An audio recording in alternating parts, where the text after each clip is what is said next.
сәлеметсіздер ме 7 сынып оқушылары. Бүгін сендермен негіздері бірдей дәрежелерді көбейту тақырыбы бойынша 2-1, 2-16 есептер аралығының шығару жолдарын көрсететін боламын. Берілген 2-1 есебімізде өрнекті дәреже түрінде жазыңдар дейді. Бізде негіздері бірдей болғанда, арасы көбейту болса, дәрежелеріміз қосылады дедіге. Демек, 5 дәреже мен 12 дәреже қосылып 17 дәреже болады. Екіншісінде 15 дәреже, үшіншісінде 26 дәреже, төртіншісінде 20 мен 3 қосылады, 23 дәреже болады. Бесіншісінде 0,3-тің 7 дәреже мен 29 дәреже қосылып 36. Алтыншысында 8,4-тің 3 дәреже мен 15 дәреже қосылып 18. Жетіншісінде 7,2-нің 31 мен 6 қосылып 37 дәрежесі болады. Сегізіншісінде 19 мен 15-тің 22 дәрежесі болады. Тоғызыншысында 4,9-дан 4-тің 14 пен 28 қосылып 42 дәреже болады. Оныншысында минус 5-тің 15 дәрежесі. 11-шісінде минус 3-тен 1-тің 12 дәрежесі. 12-шісінде минус 6,2-нің 13 дәрежесі. 13-шісінде минус с-нің 61 дәрежесі. 14-шісінде д бөлінген 2 минустың 18 дәрежесі. Және соңғысында минус 1,4-тің 25 дәрежесі. 2-2 есебімізде де дәл солай. Біздің ең негізгі формуламыз мынау. Егер негіздері бірдей болған жағдайда оларды көбейтетін болсақ, дәрежелеріміз қосылады. Мұндағы а негіз, м мен н дәреже. Біріншісінде 3 минус а-ның 4 дәрежесі және 10 дәрежесі екеуі қосылып 14 дәрежені береді. Екіншісінде x плюс y-тің 3 дәрежесі мен 15 дәрежесі қосылып 18 дәрежені береді. Үшіншісінде 2b минус 3-тің 29 дәрежесі болады. Неліктен? Өйткені 6 мен 23 қосылып тұр. Төртіншісінде 2-ден 1 с қосылған 2-нің 21 мен 14 дәреже қосылып 2-ден 1 с қосу 2-нің 35 дәрежесі шығады. Бесіншісінде 4 минус 3-тен 2 т-нің 19 дәреже мен 2 дәреже қосылып 21 дәрежесі. Және соңғысында 9,2 азайту к-нің 49 дәрежесі. Келесі есептерімізде керісінше. Енді беріліп тұрған негізді, яғни дәреже негіздерін бірдей 2 дәреженің көбейтіндісі түрінде жазамыз. Мысалы, 9-дың 10 дәрежесі, ол дегеніміз 2 9-ды көбейтеміз. 2 дәреженің көбейтіндісі деп тұрма, демек 2 9 жазамыз да, оны 10 дәрежеге келетінде кез келген дәрежеде қойып жазамыз, яғни 10 шығу керек. Мысалы, 9-дың 2 дәрежесі көбейту 9-дың 8 дәрежесі. 2 дәреже мен 8 дәреже қосылып 10 дәреже шығады. Сондай-ақ 5 мен 5, 3 пен 7, 6 мен 4 деген сияқты аламыз. Беріліп тұрған дәрежеміз шығу керек. Екіншісінде 8 дәрежені 3 бөлім 5 деп алдық.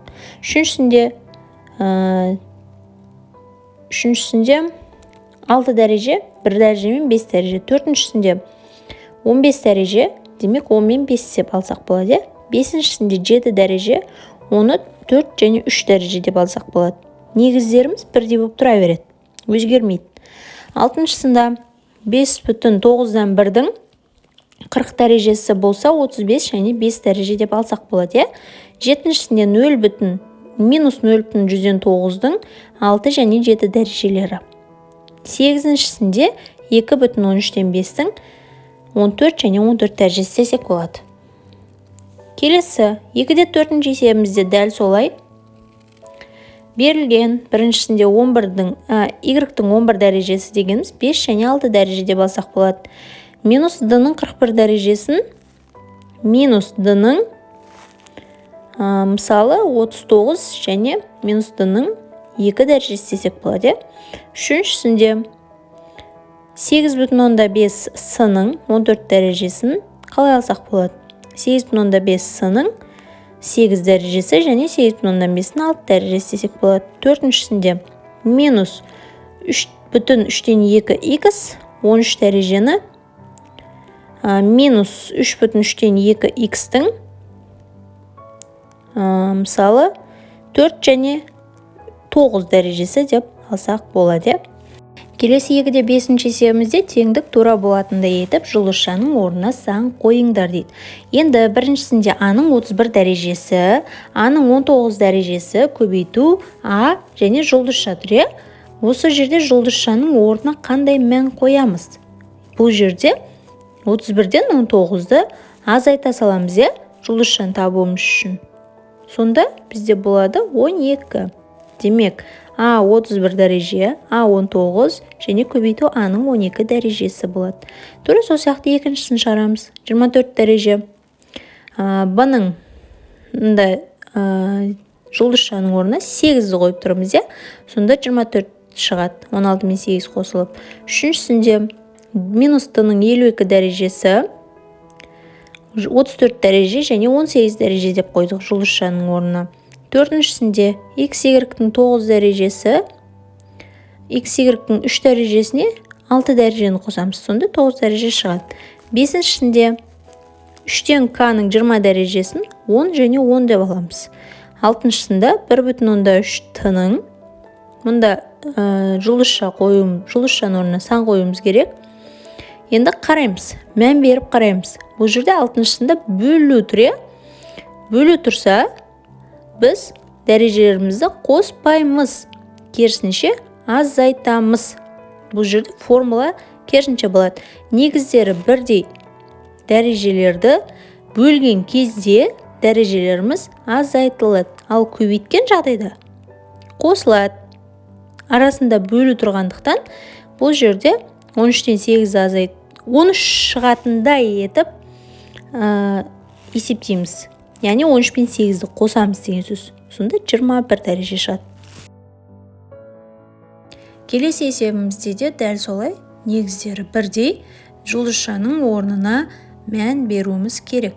Біріншісінде X-ның 40 дәрежесі, X-ның 9 дәрежесі, жұлдызша және 23 дәреже. Бұл жерде жұлдызшаның орнында тұрған санды табуымыз үшін мына беріліп тұрған 9 пен 23-ті қосып 40-тан алып тастаймыз. Сонда 8 дәреже шығып тұр. Екіншісінде де дәл солай. Үшіншісінде А, Б-ның жұлдызша 1 дәреже. Мұнда егер беріліп тұрған санның төбесінде дәреже болмаса, ешқандай жұлдызша, ештеңе, тек дәреже ештеңе жазылмаған болса, демек ол жерде 1 дәреже бар деген сөз. 1 дәреже бар деп есептейміз. Ал егер жұлдызша тұрған болса, орнына сан қоямыз. Ал қалған дәрежелер міндетті түрде жазылады. Ал 1 дәреже жазылмайды. Соңғысында 5-тен 2 Y-дің 6 дәрежесі көбейту 5-тен 2 Y жұлдызша тең болады 5-тен 2 Y. Мұнда 1 дәреже бар деп есептейміз. Көбейту 5-тен 2 Y-дің 8 дәрежесі. 1 мен 8-ді қоссақ 9 дәреже, демек мұнда да 9 дәреже болуы керек. Келесі 2-де 7-ші есебіміз енді Б тобының есептері. Бұл жерде өрнекті ықшамдаңдар деп тұр. 5-тің К дәрежесі көбейту 5-тің 4 дәрежесі. Мұнда 2 дәрежеміз қосылып К плюс 4 болады. Екіншісінде 6-ның М дәрежесі мен 10 дәрежесі қосылады. Үшіншісінде 1,7-ның 7 дәрежесі және С дәреже. Екеуін қосамыз, 1,7 7 дәреже қосылған С. Төртіншісінде минус 4-тің 3 дәрежесі және Д дәрежесі. Демек, минус 4-тің 3 қосылған Д дәрежесі шығады. Бесіншісінде 13-тен 6-ның С дәрежесі көбейту 13-те 6-ның 6 дәрежесі. Бұл жерде 13-те 6-ның С қосылған 6 дәрежесі шығады. Алтыншысында минус 5,2-ның 9 дәрежесі көбейту минус 5,2-ның N дәрежесі. 9 қосу N дәреже болады. Біздің негізгі формуламыз негіздері бірдей болған жағдайда дәрежелеріміз қосылады дедік. Егер көбейтілетін болса, мұндағы А негіз, ал М мен N дәреже. Демек, арасы көбейту болатын болса, дәрежелеріміз қосылады. Ал егер бөлу болатын болса, дәрежелеріміз азайтылады. 2-де 8-ші есебіміз тура 2-де 7 сияқты. Өрнектерді ықшамдаймыз. 8-дің 4N және 8-дің N дәрежесі. 4-тен қосылған N. бұл жерде n-нің алдында 1 бар деп есептеймізде 4 пен 1 қосылып 5n шығады. Екіншісінде минус 3-тің 3k дәрежесі көбейту минус 3-тің 8k дәрежесі. 3k менен 8k қосылып 11k шығады. Үшіншісінде 9-дан 8-дің 11t және 9-дан 8-дің 6t дәрежелері. 11-ге 6-ны қосамыз, 17t дәреже шығады. Төртіншісінде 6,3-тен 2-нің 9m дәрежесі көбейту 6,3-тен 2-нің 9m дәрежесі. 9-ға 9 қосамыз 18m. Бесіншісінде минус 4,1-дің 9t дәрежесі көбейту минус 4,1-дің 9t дәрежесі. Онда да тура сол 18t дәреже болады. Және соңғысында 3,7-ның 8n дәрежесі көбейту 3,7-ның 8n дәрежесі. 8-ге 8 қоссақ 16 дәреже болады. Келесі есептерімізде дәреженің негіздері 1/3 дәреженің көбейтіндісі түрінде жазыңдар дейді. Яғни 3-ке бөліп жазуымыз керек. Біріншісінде 15-тің 13n дәрежесі болсын. 13-ке бөлетін болсақ, негізіміз сол 15 сақталады. Тек дәрежелерді 13 шығатындай етіп бөліп жазамыз. Мысалы 5n, 5n, 3n. Үшеуін қосатын болсақ 13n шығады. Екіншісінде минус 42-нің 8m дәрежесі. Минус 42-нің n дәрежесі көбейту 3 дәреже және 4 дәреже десек, бізде 8n дәреже шығып тұр. Үшіншісінде 16-тан 9-ның 20t дәрежесі. 16-та 9, 16-та 9, 16-та 9 деп 3 рет жазып аламыз да, енді 20t шығатындай етіп кез келген дәрежені қоямыз. Бірақ қосындысы 20 шығу керек. Мысалы 3 қосу 7, 10, 10-ға 10-ды қосамыз 20 деген сияқты. Төртіншісінде минус 1/1-дің 11k дәрежесі, минус 1/1-дің 3k, көбейтілген минус 1/1-дің 4k дәрежесі және минус 1/1-дің 4k дәрежесі десек болады. 2/10 есебіміз дәл солай. Біріншісінде минус 100-дің 6k дәрежесі.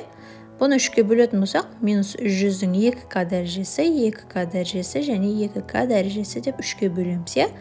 Екіншісінде 99-дің 7k дәрежесі. 99-дің мысалы 1k дәрежесі деге, қалған екеуін 99-дің 3k көбейту және 99-дің 3k дәрежесі десек болады. Сонда 3-ке 3 қосамыз 6, 6-ға 1-ді қосамыз 7 шықты. Үшіншісінде 8,5-тің 17t дәрежесі. 8,5-тің 10t дәрежесі деге, мысалы, екіншісінде аржанда 7 дәреже қалып тұр ғой. Демек 7 шығатындай 2 және 5t дәреже деп жазсақ болады. Төртіншісінде 7,7-нің 3k дәрежесі. 7,7-нің 1 дәрежесі, 1 дәрежесі, 1 дәрежесі екен.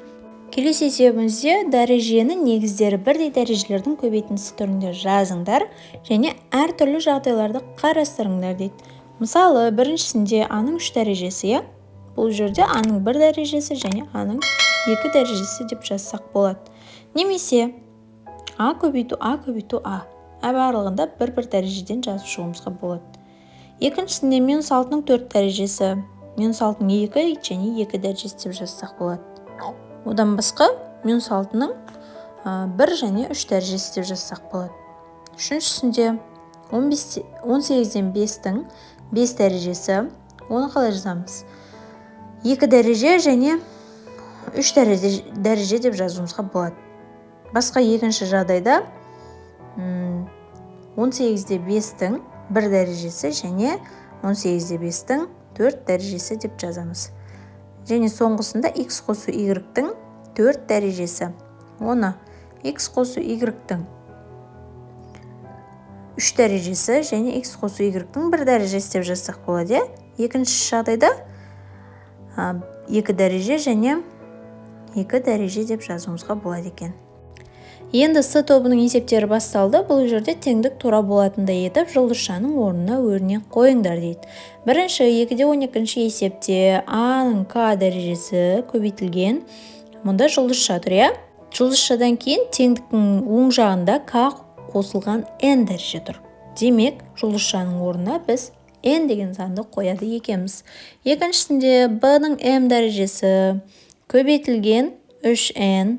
Неліктен м дәрежені қойдық, өйткені теңдіктен кейін м қосу 3n деген дәреже тұр, сол себепті. Үшіншісінде с-ның бірінші теңдіктің сол жағында бізде ешқандай дәреже қойылмаған, себебі жұлдызша тұр. Екінші жағында 2t және 5 дәреже тұр. Демек, бұл жерде біз 2t қосу 5-ті қояды екенбіз. Сондай-ақ 2-де 13-ші есебіміз. Біріншісінде с-ның к дәрежесі көбейтілген с-ның төбесінде жұлдызша тұр, тең с-ның 2к қосылған 1 дәрежесі. Бұл жерде жұлдызшаның орнына к қосылған 1 дәрежені қоямыз. Сонда к мен к қосылып 2к шығады және 1 дәреже қосылады деген сөз. Екіншісінде 5к дәреже берілген және теңдіктің екінші жағында 8к қосылған 2. Жұлдызшаның орнына 3к қосылған 2 дәрежені қоямыз. Сонда 5к-ны қосатын болсақ, 8к қосылған 2 шығады. Үшіншісінде де дәл солай. 6к-ға қандай мәнді берсек, 10к қосылған 10 шығады екен. Сол бойынша қоямыз. Және соңғысында теңдіктің екі жағы бірдей болу үшін 3к қосылған 13 дәрежені береміз. Келесі 2-де 14-ші есебімізде берілген теңдік тура теңдік болатындай етіп дәлелдеңдер дейді. Біріншісінде x-тің к қосылған 4n азайту 9 дәрежесі. Екіншісінде x-тің 7 азайту 3к дәрежесі. Үшіншісінде 6 қосылған 2к минус 4n дәреже. Енді қарап тұрсақ, x-тардың барлығының арасында көбейту болғандықтан дәрежеміздің барлығы қосылады. Мен барлығын бірден біріктіріп жаздымды, яғни қысқарып кететін мәндерді қысқартып тастадым, тек сандар қалды. Сонда минус 9-ға 7-ні қосатын болсақ, минус 2, оған 6-ны қосатын болсақ, 4, яғни x-тің 4 дәрежесі мен 4 дәрежесі тең шықты. Дәлелденді. Екіншісінде де дәл солай. Дәрежелеріміздің барлығын қосып шығамыз. Өйткені арасында көбейту тұр. Осы дәрежелерді ықшамдаған кезде 2m қосылған 1 шығуы керек. Мұнда 2n-дер қысқарып кетеді, біреу плюс минус болғандықтан. Ал 5m мен 4m азайтылады, 1m қалады. Оған 1m-ді қосатын болсақ 2m. Және 11, 20, 30, одан 1 деген мән шығады. Сонда 2m қосу 1 шықты. Келесі есебімізде дәрежені көбейту түрінде жазыңдар және бөлшектерді қысқартыңдар дейді. Біріншісінде 3-тің 5 дәрежесі және 3-тің 4 дәрежесі. 3-тің 5 дәрежесін біз 2 дәреже және 3-тің 3 дәрежесі деп жазуымызға болады.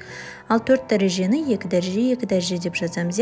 Сонда 3-тің 2 дәрежелері қысқарып кетеді, 3-тің 3 дәрежесі менен 2 дәрежесі қалады. Бұл дегеніміз екінші формуламызға келеді. Негіздері бірдей болғанда арасы бөлу болса, дәрежелеріміз азайтылады деген.